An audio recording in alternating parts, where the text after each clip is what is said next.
computer. Hey, William, quick question on Yes, content. sir.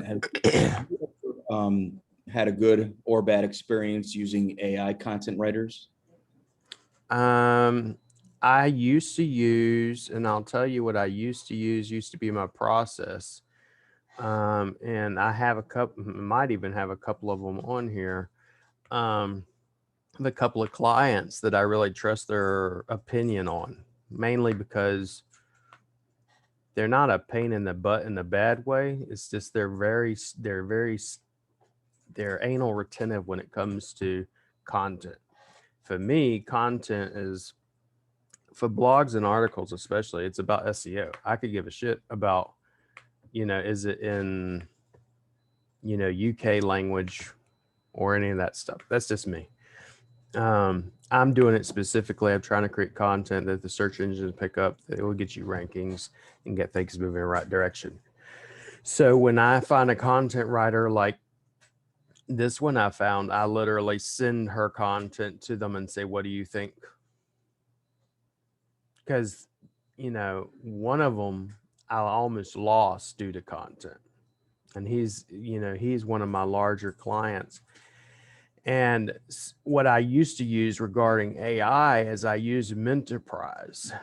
Mentorprise, pretty much to put it in some terms, it will take, I'll type in a word, let's say havoc, services or havoc repair, AC repair, whatever. And it'll go through the entire web and scour every piece of information you could think of to create content or articles regarding that subject. And it'll create dozens and dozens and dozens of them with its AI. And I was turned on by this by someone else. And then we would take that and then we would put it into Grammarly, make sure it reads right, and make sure the grammar pronunciation's right. And it made my life easier. Problem is, it still looked like, in my opinion, and it also in a couple of my bigger clients' opinions, spun content. It doesn't look it still had that feel like it was not, it's not like an English writer. I've yet to find any AI, and I would love to, because the volume of content I deal with, I would love to find something. I was paying for Mentorprise and Grammarly and all that, several $100s a month just to get that, because basically I was looking to try to scale the content end of it. And I've yet to be able to find that. The only ones I have are my content writers. And the problem is you only got so many content writers. I have tried Copy AI. I've tried a bunch of them. That's just one of them. The one I was turned on to about one of the very few people I actually trust in SEO, not even trust, but listen to per se. And the content was just, to me, it still looks, I mean, if you're looking for someone that looks like they wrote English or wrote UK or Canada, I've yet to find an AI to do it. But if any of you ever come across one, I would love to see it. Everything, and some of it, even a lot of, even the one I got that was 2,500 words, it's good content. It reads good, but you can tell that they're adding fluff to get to the 2,500 word count or 2,000 word count. And a lot of clients, and specifically when you do it, agencies don't want to see that. For me personally, I just don't care per se, because I'm using it very specifically for SEO and getting rankings and getting the juice from the search engines. That's all I'm doing it for. Most people are not going to sit there and read a 2,500 word article or press release. They're just not. I mean, and if they do, I mean, I don't see it happening. But I posted above YouTube video utilizing our class info. Thank you for sharing your info. But nevertheless, if you find something, let me know. I would love to see some AI that actually works.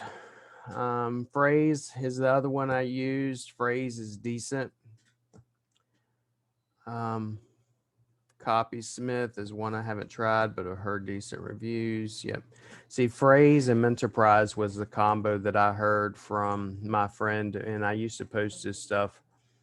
And he is still posted in some of my group. So the developer's grid got to use AppSumo, Blockly. Yeah, we'll go through it. But Phrase is one that I was using with a mix of Menterprise. Basically, Menterprise to scrape the data, get the information, put the article together, and Phrase will clean it up and polish it up. And it still doesn't look like it's written by a native English speaker. Like I said, I had two, specifically one of the agencies we deal with, dozens of new sites, dozens of SEO for them, and the same with the other one, and both of them could tell. And if my clients can tell, then for me, it's just not going to work. But that is true. And it's one of the highest paid industries is a content writer. If you're good at writing content, you're probably going to be, I can almost guarantee, really, really good at making sales happen. All right. So let's go ahead here. So how many of you know anything about citations? Because we're going to go over some websites where you can check your citations. What is a local citation? Why are they important? What's my process regarding them, regarding GMB? Because I have mentioned this before. If you have any questions, just raise your hand or ask me. I prefer raising of hands. That way no one gets upset. Any questions before we proceed? Not yet, anyway.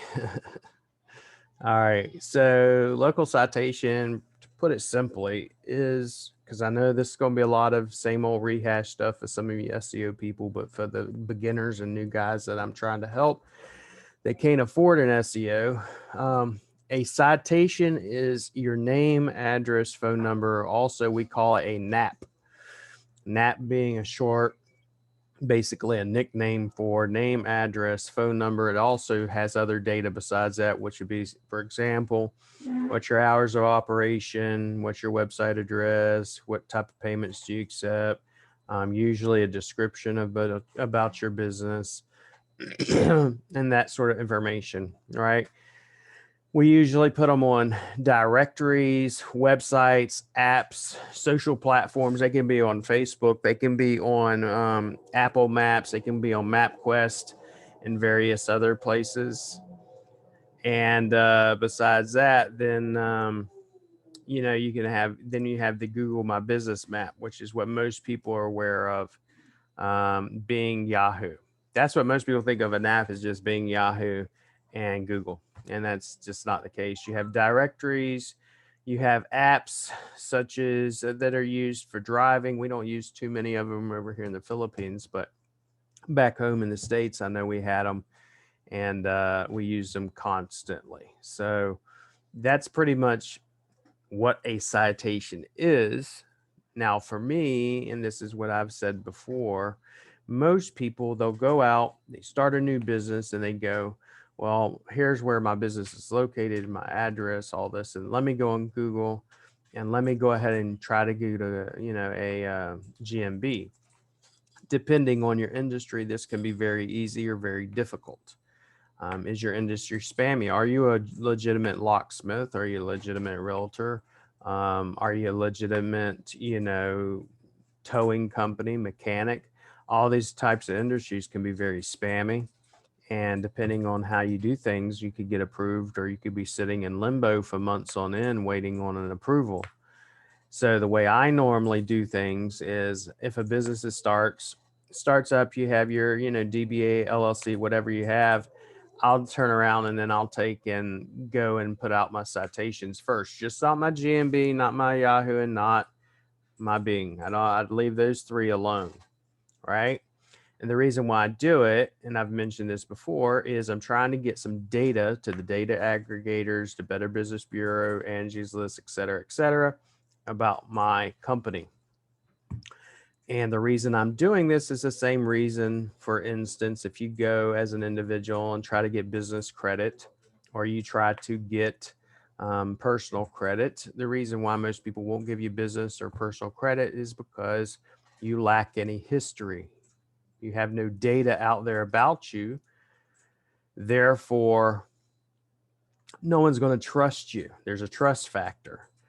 So for me, I go, let me do these citations outside of GMB, Yahoo, and Bing before I even try to get my GMB. Reason why I do that is because I'm trying to establish some trust so I can get some things taken care of. You know, when they can see some trust and they see that you're established and they see that you're legitimate, then they will trust you more. So, okay.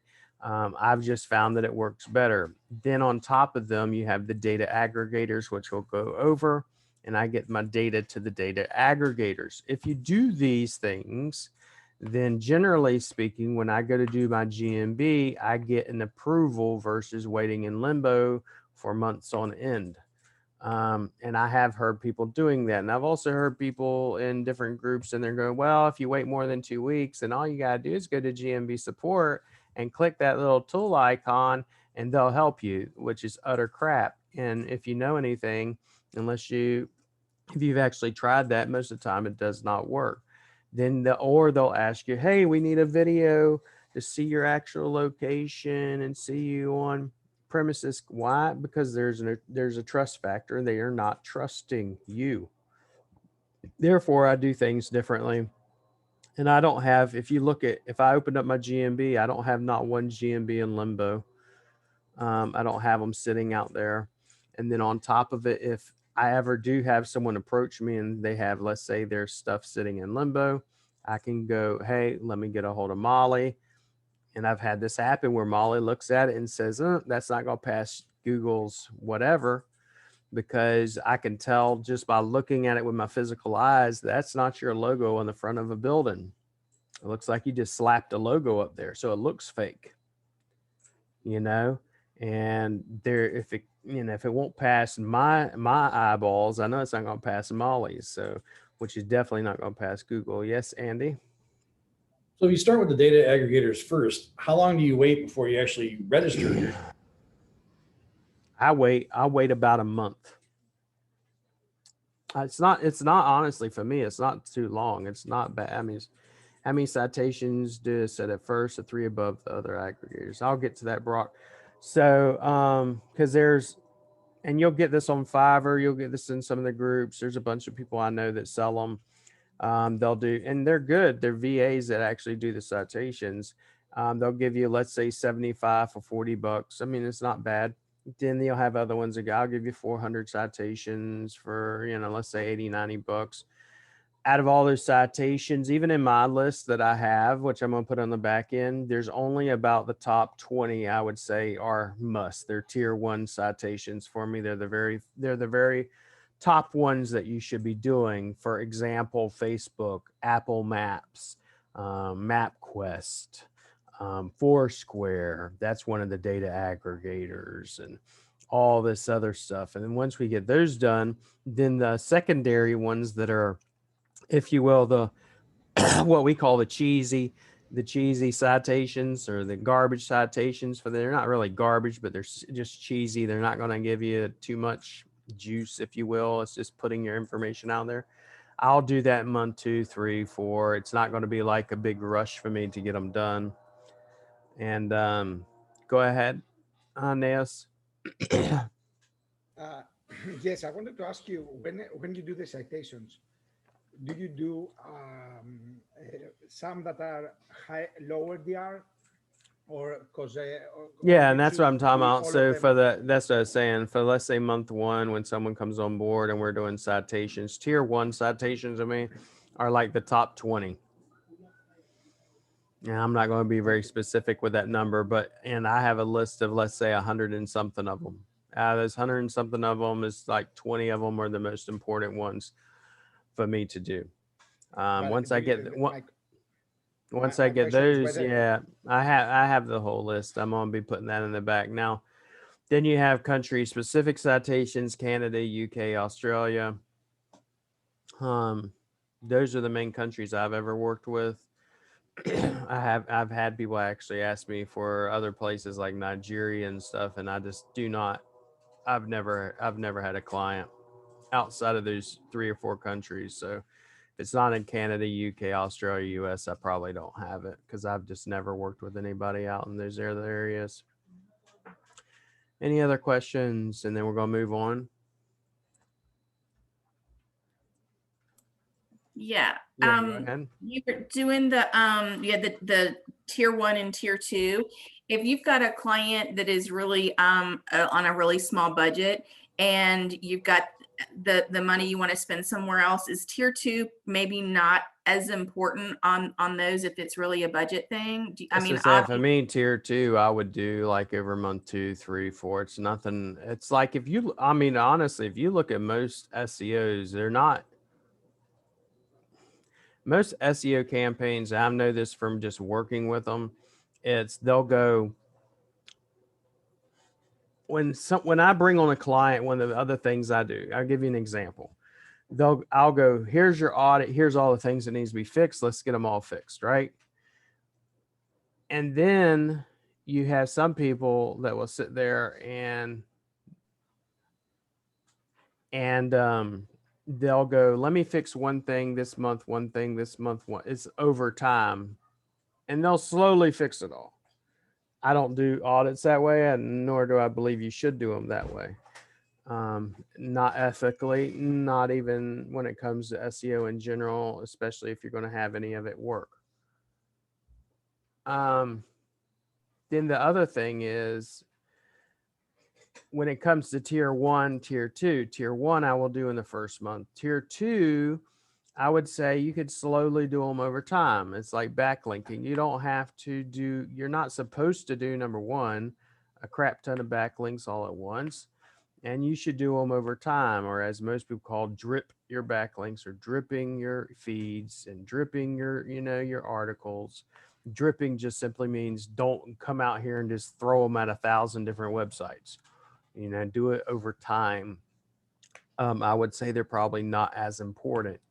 One of the most important things you can do, before I move on, let me go to Ruben, and then we'll move on to the next part, which is how to check. You can do it automated or manually check your local citations. Go ahead, Ruben. You had a question, Ruben? All right, so I'm going to go ahead and put this as well. This will be in the back end, but basically automated local listing checks. There are a couple of sites you can do them on. Moz being one of them. You there, Ruben, finally? Okay. Yeah, I'm here. Can you hear me? Okay, yep, I can hear you now. What's the question? Yeah, so I understand for an SEO client, it's easier to seed the citations a month in advance because they have a fixed address. Mm-hmm. If you're doing rank and rent, Mm-hmm. we get very creative with getting people to accept our postcards, Mm-hmm. right? And so it's not as reliable that they might even be around in a month. Mm-hmm. Is it worth maybe setting up YouTube and Yelp accounts with one address and then changing them need be to another address?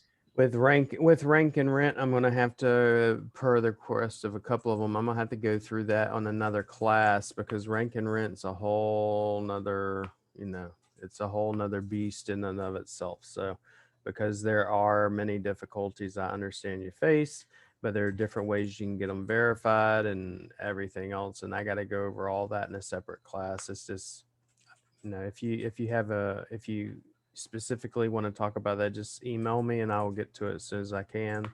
But we will be going over another class specifically just dealing with rank and rent, because I do lots of rank and rent, and I'm very well aware of it. So great. I have my credit card out. If you want me to pay for it now, I'm down.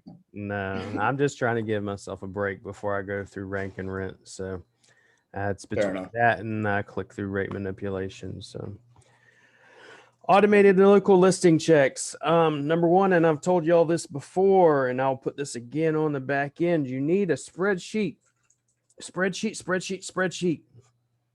Unless you're going to do this in through, let's say, Bright Local, or some of these other guys, and pay them monthly to handle it for you. And even then, as Trisha pointed out, you can't just pay them and think they're going to have everything accurate, because they're not, and I promise you they're not. So my best bet, and the way I've always told everybody to do it, get a good VA to do it for you. If you have let's say, multiple clients. If you don't have multiple clients, there's no reason you can't do this yourself. Really, there's not. I mean, it's just, if I show you, once you see the list, you register your business and you enter in your business information, and as long as you can type, you should be able to do it. I mean, and then the spreadsheet that you'll see in the back end, it's literally, I have the name of the citation, what's your username, what's your password. And once you enter in that data, then, you have it in a spreadsheet. Let's say, for instance, you change your phone number, and now you have to go through all those citations and you need to edit them. And now you have all of it in a nice little spreadsheet with your username and password, versus if I don't, or I trusted someone with that information, then I don't have it. And now I'm screwed and all my data is jacked up, and I have to somehow find a way to scourge the web and go through it and scrape the data and correct it and all that. That's why I say use spreadsheets. VA, you can hire, a lot of them. It just depends. Really good ones, $8, $9, $10 an hour. Dirt cheap that aren't going to be that great, $2, $3 an hour. So one of the ways we could check it, we go to Moz and we check our local listings. And I'll show you the website, and we can go through that and check our website, check the listings. We can check them on Bright Local.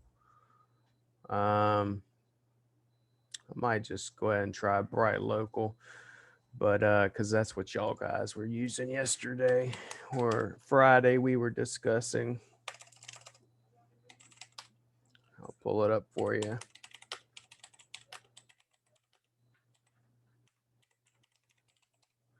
And it will basically just tell you, okay, these things are right, these things are wrong, and trying to kind of give you like an overview, but it's not something I just trust completely wholeheartedly and be, and just logo.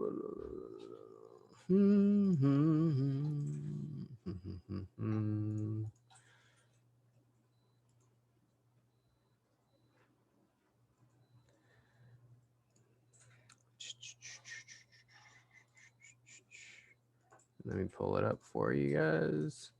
That is Moz. I don't want to do Moz.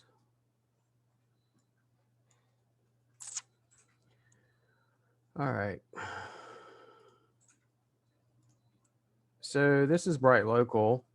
I know you guys are aware of it and all that jazz, but there's a free 14-day trial set up. All right. You can try it out for 14 days. It goes through, and basically when you audit it, it'll show you what's wrong, what's your name, address, is it accurate? And you can actually verify it that way. And then you have to go into each one of those sites, and then you have to edit it yourself. For example, let's go look at this example citation report. That way you can kind of see what it's going to show you. So this is an example, right? And it's going to say, for example, how often is your business name correct? Your address, your zip code, your phone. Which ones are incorrect? And then you have to go to each one of them, obviously, like this, for example, and most people don't think nothing about it. On Facebook, my business name is Levin and Parsanti. But on the Better Business Bureau, which is more accurate, it's actually Levin and Parsanti Attorneys at Law. And most people say, well, that don't matter. Yeah, it does matter, because your business information needs to be consistent. I have seen, for example, right here where they'll put 325 in LA Salad DR Suite instead of Suite. They put it in as STE, or they'll put a pound or a hash sign in front of it. All those little things all matter. And what happens is you can check all this data and I'll tell you, is it accurate? Is it not accurate? And these are going to be like your top, these are tier one, if you will, tier one citations. Okay. And this is the stuff we have to make sure is important. And then if I actually clicked on this and we had Bright Local, you click on it and it would open up that citation like this right here. It's actually going to show me Facebook citation. And it's going to show me the data and the information. And then I'd have to log in and I'd have to edit that information. And I can do all this through Bright Local. All right, that's, you know, the main one. I know y'all guys, most of y'all use Bright Local, but this is going to be an example of what you could do.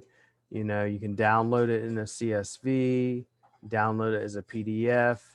If you download it as a CSV, I could download it and then give it to a VA and say, correct these that are incorrect to make sure everything's accurate and everything looks green and pretty instead of, you know, reds. But that's really, I mean, if you want to audit them according to this. Now, if I have my spreadsheet and I was to give you my spreadsheet, you'd have to go through them manually. Manually is not as easy as having a software do it. But as we've already pointed out, software is not, most of the times, not going to be right. So you have to go through and manually check them. All right, let me stop the share on that one and go to this question. Yeah, Harley. Sorry, screen's moved. So what do you do if you're a service provider and you don't want to show your address and you're doing the citations? If you don't want to show your physical address in your service area business, your citations are still going to need, you know, I understand why. Number one, I've mentioned this. I still think you need to have an address where you want to show an actual address. I just think it's better for SEO. I think it's better for GMB rankings. I've seen it all too often. I have seen people rank for just service area businesses. I just think it's better just from experience. If you absolutely do not want to show the address, you don't have to show your address. I mean, it's not like you have to. When you're entering your information in, you can hide your information. It's just a matter of, and then on top of it, a lot of these, you can actually still use PO boxes and everything else. Some of them you can't, some of them you can. I know GMB, you're quote unquote not supposed to, but I do know some people that have successfully done it. If it was me, I personally would set up a physical address, but I've already went over that before. So still do your citations, those just don't show your address. You just hide your address and choose your service areas. Sherry, go ahead. Yeah, so I was once heard that if you put in quotation marks the name of your business and then the phone number after it in a Google search, it will tell you how many come up, and then that's a good way to tell if your citations are, you know, how many citations you have. Is that true? That's one way. I mean, that's one way of doing a lot of things. That's an old school tactic we used to do, for example, and check how many backlinks a website has. There are different, if you will, you can do semicolon, you know, this keyword in parentheses, and it checks backlinks for that specific term. It's just not something I do. I prefer to have, like I said, everything I have in an Excel spreadsheet, because you're still relying on the human ability to accurately put data across an entire network where there's hundreds upon hundreds and upon hundreds of citations. For example, just for one example, in the healthcare industry, you don't even have to put your information out there. I don't have to go, let me go to the citations and put my information out there. As soon as I become a licensed doctor, as soon as they give me that license number, that information is then picked up by hundreds and hundreds and hundreds of directory websites for doctors without me doing anything. And then to correct it, I have to go to that person, the big dog, and correct it. And then hopefully it gets to all these other people without having to, if you don't have that was one of the toughest things I had in the healthcare industry is whenever we did that and information changed, or they'd have MD and, doctor instead of MD, or, whatever, so, but that'd be one thing. Let me pull up this. Any other questions before we move on? Just to make a note real quick for Harley, Yep. when it comes to the whole address thing out there, I used my own home address for one of the first rank and rents that I did. And I mean, over 100 citations in, nothing's happened. I wanted to test it. I mean, some people may feel weird about it, but, and it's for a service-based industry like pressure washing. So, I mean, I don't think people are going to come to you, just to reassure you. Like, I've tested that, but nothing's happened. That's why most people mainly don't want to do it. It's because you got the one end, people say, well, it's because of quality and Google will take it down. And I have one up in Jacksonville. This is interesting. I have one in Jacksonville set up for my home address. And then I have another one that's actually says Rank Fortress. You ever look up Rank Fortress? That's my old house address in Jacksonville, believe it or not. And it still ranks. And then the second one I have up is called SEO Expert Jacksonville, and it's number 1. Someone actually tried to claim it the other day, and I denied their claim. But it's a home address, and it ranks fine. And, so, I mean, most of the time it's women, or you don't want some crazy person showing up at your house. That's the biggest reason why most people don't want to do it. But I always just prefer a physical address. So there are a couple of types of citations, which we'll go over, and I'll have all of this in a Word document on the back end. There's the main ones, which is the ones that I would tell you are main 2 that I'd say really important, which is your major local business data platforms. So what's a data platform? A data aggregator is someone like Axum or Local Ease, Newstar, or Infogroup. Infogroup used to be the 4th one, was bought out, I believe, by either Newstar or Foursquare. But basically, think of them like in the U.S. and probably in other countries. I just have never lived in other countries, but except Philippines, obviously. When it comes to your business credit or personal credit, you have, your FICO score, which is ran by basically the top 3 or 4. But out of those top 3 or 4, if you don't know it, there's hundreds and hundreds of other, data collectors or credit reporting bureaus. I look at data aggregators like the credit reporting bureaus. They collect data, they publish data. Their core platforms such as the GMB, the Local Ease, Newstar, Infogroup, business listings on social media platforms like Facebook and Yelp. That's basically what a data aggregator is. That's number 1. Those are the first people you should always deal with, is your data aggregators, and I'll have their stuff listed in the back end of the group. There are links. Those you will have to pay for. They are not free. Some of them range for $20-$40, and some of them range up to a couple of $100 a year. Then the next one's going to be geo or niche specific platforms, such as, let's say you are a contractor or home improvement, or you're in a specific geography, you're in Canada, Australia, USA, whatever. You're going to have, for instance, in the US, you'll have a Chamber of Commerce. You have a Better Business Bureau, stuff like that. And you need to get registered with those. Those are, for me, tier 1 citations. And then you'll have the wild, wild west of the web, which are the ones that I would call tier 2 citations, which could be anything from news sites, crap sites, could cover government databases, publications, blogs, directories. They're the cheesies that, I mean, you can put your stuff in there, but really don't matter too much. But there are ones that will matter, such as your apps, your maps, your Google Maps, your not Google Maps, but for instance, MapQuest or Apple Maps, stuff like that.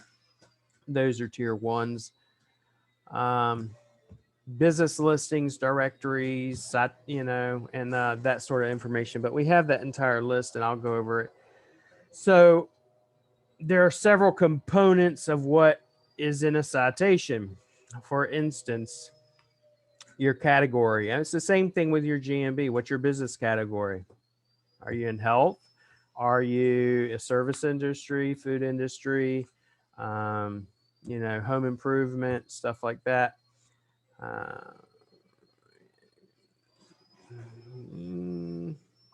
Yeah, on Bright Local, you can do that. And that's if you want to pay them on a regular basis, which I don't.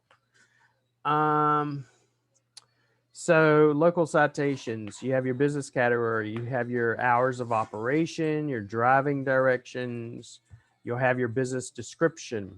I know that I have heard one main fellow say your business description should vary and be different on each of the data aggregators and citations. I would strongly disagree with that, but knowing who it came from, which is good old boy Chris Palmer, I'm pretty sure he's tested it. So I just haven't seen his data. I just know what my data shows. So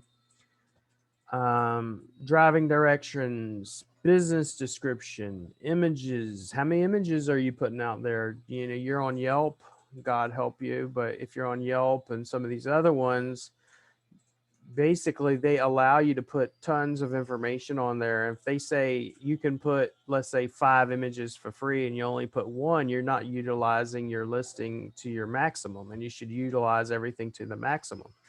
It's like the same thing with SEO. SEO is basically content. Put as much content as possible out, and Google wants to see it on a regular basis, not just all at one time. You could take your listings as well and upload new videos, new images, new, let's say specials on a regular basis. Do you have videos? What payment forms are you accepting? Is it just Visa, MasterCard, or do you accept, obviously, I would hope cash, check? Sometimes you won't do check because people like to do stupid stuff, depending on your industry sometimes. What's your geo coordinates, your latitude, longitude? Do you have reviews? Are you pushing your reviews out? And we'll go over that because we're going to talk about the quote unquote review gating and all that crap that everybody says you shouldn't be doing. Are you responding to reviews? Are you utilizing question answers? If someone goes to book an appointment with one of these platforms, which they can do, are you responding to them? Are they coming to your email address, your phone? Are you getting an SMS? Are you using taglines? Are you using consistent taglines across all your citations? Links to social platforms, because you can actually share your social platforms. If you're on Facebook, Twitter, Instagram, all that jazz, you can also put that on a lot of these platforms. You can use multiple email addresses on a lot of these platforms. What's your main contact information? Maybe you have one for sales. Maybe you have one for customer service, whatever. You can put that in there. Do you have alternate phone numbers? You have one main phone number, but do you have, let's say, a sales line or customer service line? Do you have a fax number? Is all that information consistent? And then attributes such as, for example, you'll see in GMB, do you service LGBT movement, handicap, veterans, all this jazz? Okay. So I would take all that information, and I have a SOP, and it's going to be in the back end too, where I go, okay, the very first thing I want to do is I want to fill this SOP out and go, what's my name, phone number, business, categories, all this data. So whenever I give this information to, let's say, a VA, or if I'm doing it myself, I know I'm not going to screw up and it's all the same and I already have it. Therefore, I don't make any mistakes and accidentally type in a different word instead of, my actual business description, or I have dyslexia that day and I mess up. Okay. Everybody following along or have any questions to this point? All right. Why do they matter? Pretty much already dealt with that. SEO. You could say the same thing. Why does it matter with SEO? Why does it matter with backlinks? What are textual backlinks and all this jazz? We'll go over that. Why does content matter? Content matters because that's what Google's looking for. Citation is just merely that, it's content. I don't try to overcomplicate things. It's basically saying to the business world in your location, here I am in this business in this area. Please come and do business with me. If no one knows about you, they're not going to find you. That's why they're important. They can help you or hurt you based upon, is your data correct? Is it accurate? If it's not accurate, it's going to hurt you. Just like, for instance, if someone wanted, give it this thought, if someone really wanted to hurt you, your business, and they hated you, they start doing negative reviews. They'll start sending backlinks to your website that are from either spammy industries or from pornographic or casino places or tobacco places, et cetera, et cetera. A lot of these black hat SEOs do it. And for instance, they don't like you. They just start tagging your crap on Facebook as spam, all that crap. There's tons of ways people can hurt you and do stuff like that. It's the same thing with citations. Citations matter. And if you don't know if your information is correct, you need to make sure it's correct, because people can put fake data out there on your business and hurt your listings. Okay, and hurt your rankings. Do they matter as much as they used to matter when it comes to your GMB rankings? In my humble opinion, they don't. They matter, but they don't matter like they used to. But there's tons of other things that used to matter a lot and they don't, but they're still very much needed. Any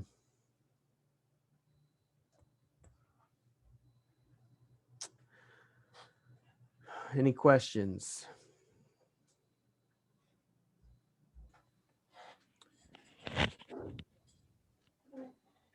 Go ahead, buddy. Yeah. Piku. Yeah.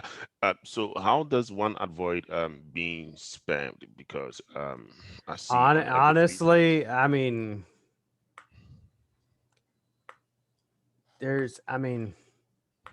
easiest way I could tell it, if you're gonna be popular, just get ready for it.